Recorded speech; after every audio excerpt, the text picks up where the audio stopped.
Si me permites, Sí, sí. me gustaría decir una cosa, una reflexión bastante importante, ¿no?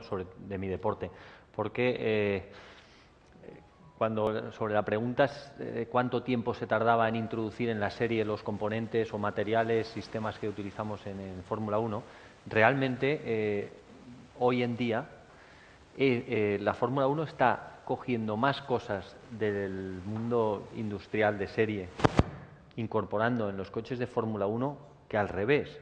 Y esto se debe a porque los están restringiendo tanto los reglamentos técnicos que realmente no puedes innovar. No puedes innovar con materiales en los motores, se prohibió el berilio, se ha prohibido materiales exóticos en las gasolinas y se ha prohibido los sistemas centralitas electrónicos, sistema ABS, controlador de tracción, etcétera. O sea, cosas que los coches de calle tienen, nosotros no tenemos.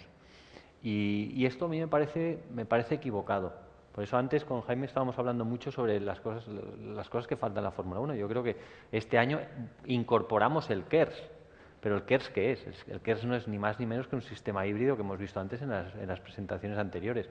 Entonces yo creo que se tiene que olvidar la Fórmula Uno de lo que es la aerodinámica porque al mundo de la industria le está aportando muy poco y la mayoría de los presupuestos se dedican a hacer los alerones más eficientes, que generen más carga, los difusores, habéis oído los soplados, los dobles, y nadie lo ve, está enfocado al suelo. Entonces yo creo que la industria de la Fórmula Uno ha de cambiar, ha de ser más útil para la industria del automóvil y no viceversa.